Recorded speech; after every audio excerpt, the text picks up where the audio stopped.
Ang Sagada ay isa sa mga hindi ko makakalimutang lugar na napuntahan ko. Nagpaplano ko bang umakyat ng Sagada? Handa ka na bang mag-trekking ng 4 na oras na pinapalibutan ng matataas na bangin? O di kaya mag-spelunking na mahigit 1 oras sa pinakamalalim na kweba sa buong Pilipinas?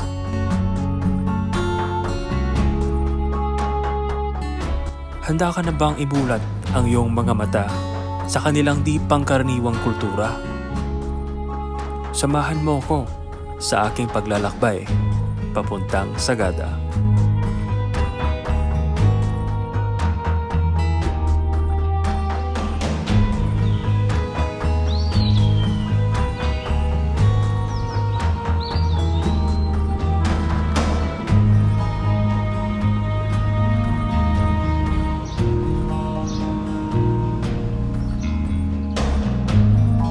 Bago natin puntahan ang mga lugar na yon, rewind muna tayo sa ating biyahe.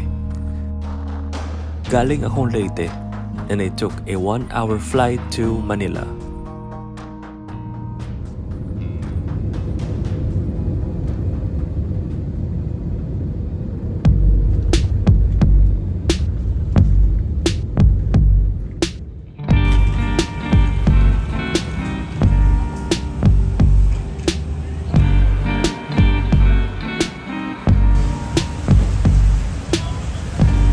We just landed in Manila. We're here at SM Mall of Asia. Ito yung pickup point natin sa sasakyan nating van mamaya. And yung estimated time of pickup is 8 o'clock p.m. Yung actual pickup time namin ay alas 10:30 na ng gabi. Nagkaroon kami ng rest stops at ang unang side trip namin ay ang flower farm ng Atok, Benguet. Total travel time from Manila, mahigit kumulang 7 oras. After an overnight ride, we're finally here in our first stop. Nandito tayo ngayon sa Northern Blossoms Farm here in Atok, Benguet. It's still sunrise. It's shortly after sunrise and sobrang dami na ng tao dito. Apparently the best time to visit this place is during sunrise.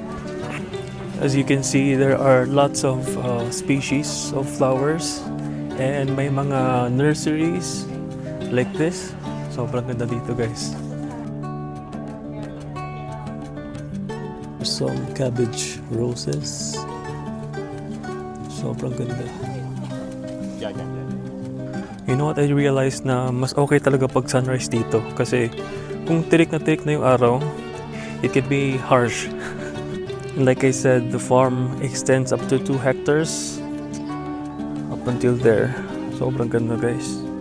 And the silhouette of the mountain. And here's another beautiful species of flower. This is statis. It's used as paper flowers or dried flowers. So cool. And of course, isa to sa mga hinahanap ko dito. This is my favorite flower, the sunflower. Ganda. What a great way to start the day. Ganda ng sunrise.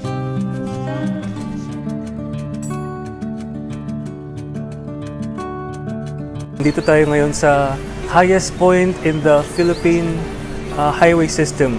I think technically second highest point na to kasi the first place ng highest point now belongs to Ifugao.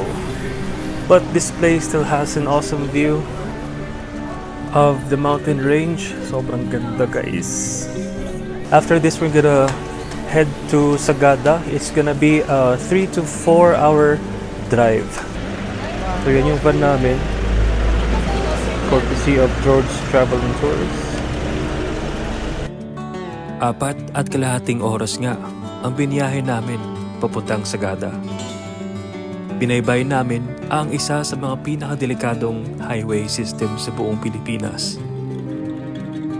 Sa pagtanaw ko sa bintana, sobrang taas na nga namin.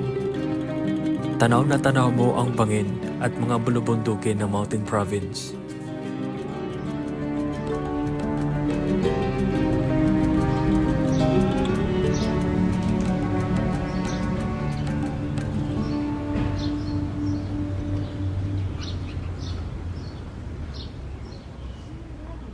Alright, after a long 4-hour drive guys, finally nandito na tayo sa Sagada. But first, lunch muna tayo dito sa Sagada Food Hub. This is one of their many restaurants and cafes. And very quaint yung ambience.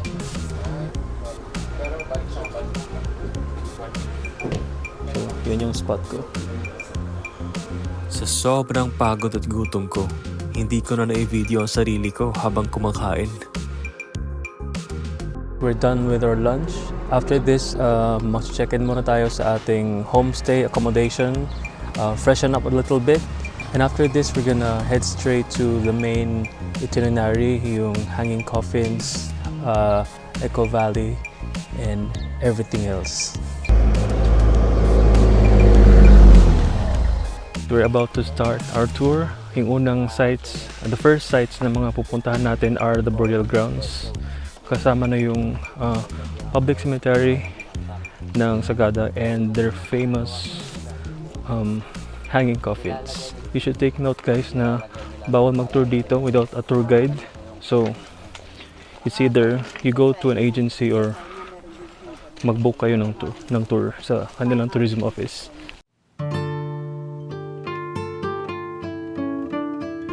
Tingnan nyo guys, oh.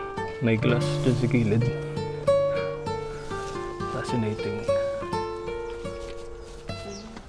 Take a look at the pine trees.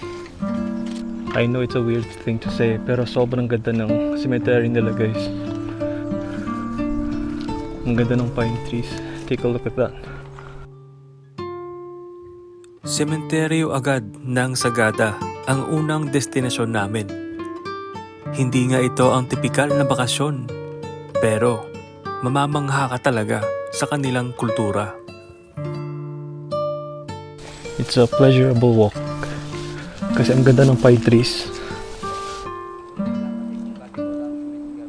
In this portion of the area is called the Eco Valley, pero apparently bawal na sumigaw ngayon kasi baka makaistorbo tayo.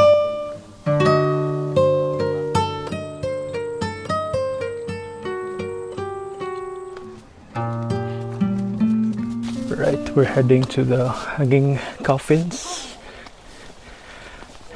and here's the reveal.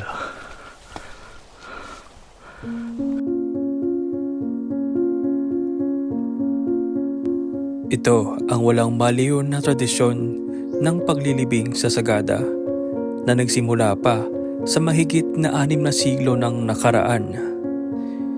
Ito ay isang tradisyonal na paglilibing ng mga katutubo dahil naniniwala sila na mas malapit ang mga yumaon nilang mahal sa buhay sa langit. Pero hindi lahat ay nabigyan ng ganitong pribilehiyo.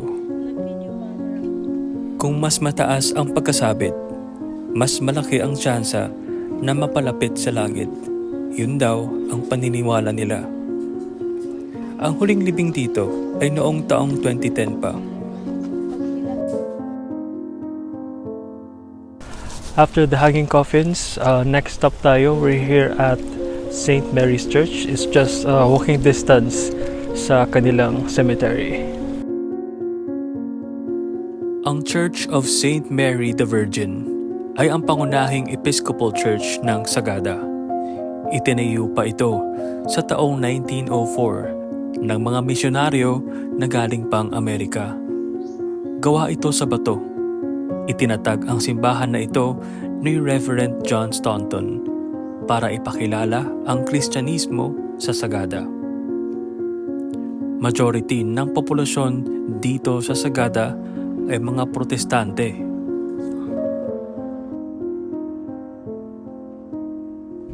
Wine? Meron dito, di ba? Yung parang...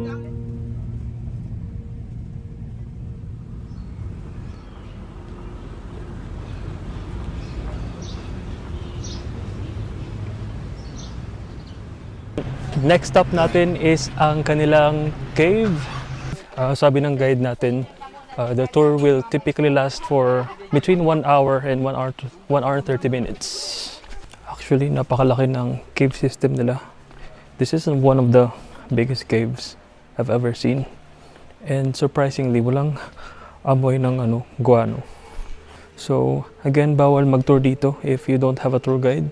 So, pag nag-walk-in kayo, you should coordinate first with the tourism office. Bago kami pumasok sa kweba, nagkaroon muna ng safety briefing at binigyan kami ng flashlights. Sa isang grupo, may 2 tour guides na sasama sa inyo.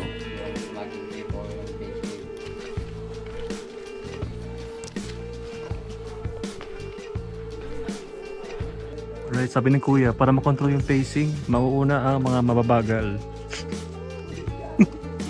If you are looking for adventure and thrill, Sagada is for you. And sabi pala ni kuya kanina na Sumaguing Cave is the deepest cave in the Philippines. And if you want to picture it out kung gaano ka deep, it's 40 stories high. So ganun kataas. Hindi ko first time sa caving or spelunking, pero itong Sumaguing Cave talaga ay isa sa mga pinakamagandang kwebang napasukan ko. Pero take note yun lang, hindi siya ganun kadali. It's not a walk in the park.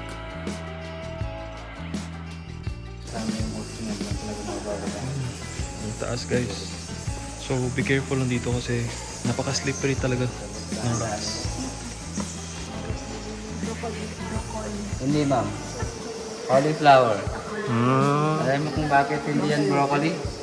Kasi puti yung kulay niya ma'am. Galing. Okay, so dito tayo. Right, di pa kami tapos. We're heading towards there. I think may tubig. Sa totoo lang, my heart raced when we reached a steep, slippery path that we had to climb down. Kasi one wrong step ka lang, you could have fallen into a bottomless pit.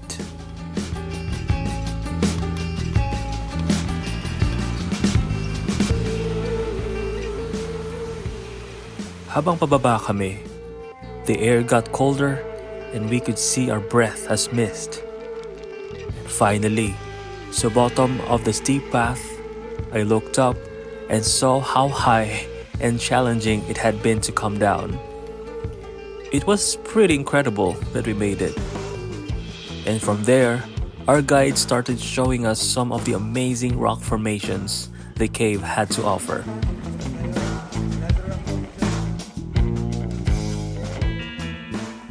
Sulit na sulit ang spelunking namin sa Sumaguing Cave. Pero this is not for everyone.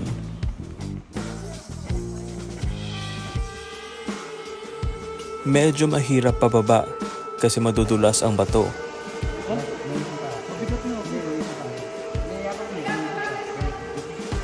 Pero ang pabalik, it's the most challenging part. Isa talaga to sa pinaka-challenging na kwebang napasukan ko.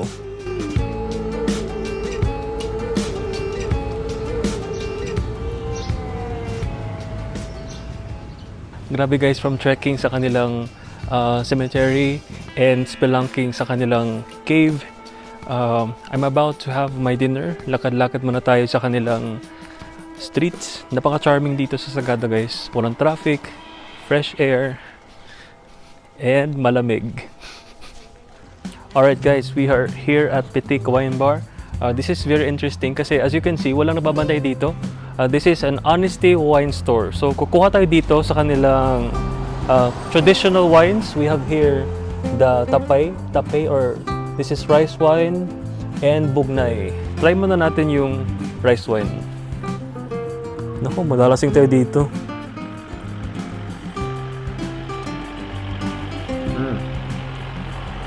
Sarap. Ang tamis. So yung half shot nito is 20 pesos. Pero kung ipupuno mo siya hanggang sa lid, it's 40 pesos.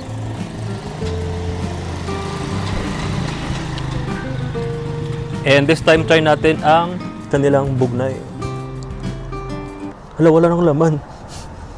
Ba't wala lang naman? Okay guys, plot twist. Itong bobo talaga eh. Hindi alam paano gamitin. So paharap pala siya. Sorry naman. This is Bugnay White. Hindi ako wine connoisseur pero ito yung mas rich yung flavor. Full-bodied flavor. So I can stay here all night. Alright, so ebidensya yan 20 pesos. Kasi dalawang shots tayo. And then, 20 pesos. Right, kung trip nyo magkape, meron silang Sagada brew. They offer coffee and desserts. Kung akala mo yun na yung hiking sa Sagada, nako, nakakamali ka. Pagkatapos kong maghapunan, natulog na ako ng maaga. Kasi ang call time namin, 4:30 ng madaling araw. Right, so yung hike namin guys, approximately 1 oras going to the peak or summit of Marlboro Hill.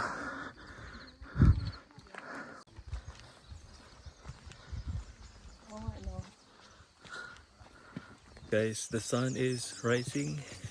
Sarap maglakad dito kasi maganda yung climate. Alright guys, after an approximately 1 hour chill trek, actually masasabi ko isang chill kasi maganda yung terrain. It's well established. We're here at the summit of Marlboro Hill and hopefully we'll be able to catch the sunrise. Right, the best part dito sa Marlboro Hill, I did not expect. Marami nagtitinda ng mga lugaw. So this is perfect for the cold weather. Supposedly may sea of clouds, but I think walang clearing today. But it's okay. It's still a pleasure to be here sa Marlboro Hill. Ang ganda dito guys. Ang ganda ng background, ang ganda ng pine trees, and most of all, yung pinaka-favorite ko dito, ang ganda ng climate. It's a pleasure to hike in this area.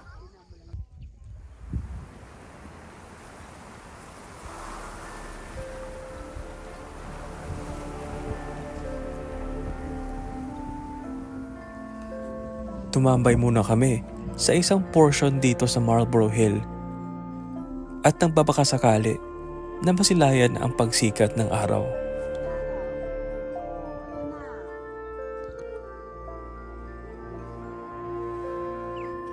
Wala pa ding clearing but the sun is slowly shining.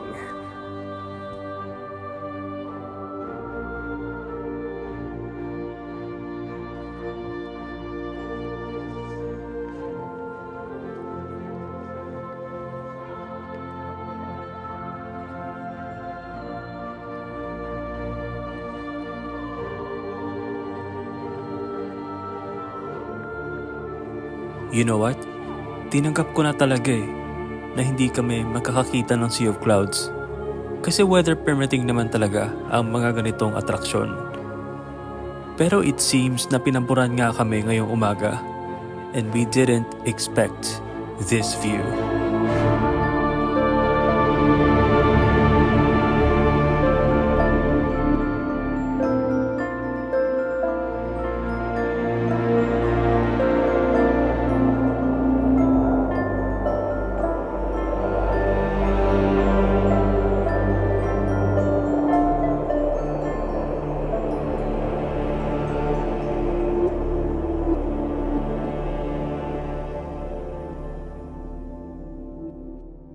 Alright, finally the sun is shining.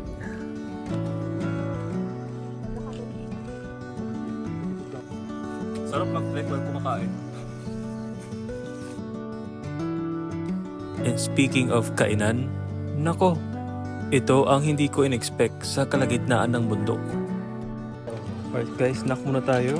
Dito halfway, we have bread roll, so hotdog and tokneli. And still here, middle of the trek. Diba? How convenient. Pagkatapos namin sa Marlboro Hill, we slowly descended into the hike and after 30 minutes, narating namin ang isa pang sikat na destinasyon dito sa Sagada. Ito ang Blue Soil Hills. Ang sabi ng tour guide namin, the unique blue-green color of the Blue Soil Hills is brought about the high copper sulfate content of the soil, and the blue color of the soil becomes more intense when it is wet because the rain reacts with the soil. Kaso maaraw ang panahon nung napunta kami dito, but nevertheless, it was still a beautiful place. And syempre dito may sila, pahalo-halo, refreshment, and meron akong Gatorade with ice. Perfect way to cool down. Tingnan nyo guys, I can't get over how beautiful the pine trees are. Kahit tirik na tirik yung araw, I can still feel the cool breeze. We're almost there. Mahigit 4 na oras kami dito. After this, freshen up muna and proceed tayo sa next tour. Actually, 5 oras kami nag-tour sa Marlboro Hill and Blue Soil. Pero kasama na yung mga kainan and few rest stops.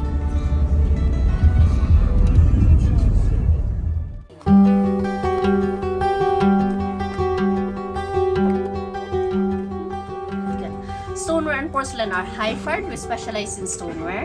Niluluto po ng 2,350 degrees. Around Sagada, we get the aged for at least 3 weeks bago ganito ang itsura niya. Once it's centered, everything starts with a cylinder. To make a cylinder, I have to pull the clay from the bottom to the top gradually. Kamay ko ang mag-control sa clay, not the clay controlling my hands to keep the shape for it not to collapse. Little pressure from my right, pushing it inwards to narrow down. Then, outwards po ulit sa pinakataas to make a flower vase. 600 pesos per group ang demo fee sa Sagada Pottery. Kung gusto mo maka-experience, it's 100 pesos per head. But in my case, nako, wala akong talent dyan. Natry ko na yan sa vegan. Wala talagang pag-asa. Alright, our next stop is Sagada Weaving. Ganda ng building, very rustic. And punta tayo dyan sa baba. Nakakamangha talaga na ma-witness ko ang mga workers na gumagawa ng napaka-colorful fabrics using wooden weaving looms. Gumagawa sila ng bags, tsinelas, souvenirs, and iba pang apparel items since 1968. Alright, and dito tayo ngayon sa Inverted House, and they also have a restaurant called Isang Cafe by the Clouds. Let's check it out.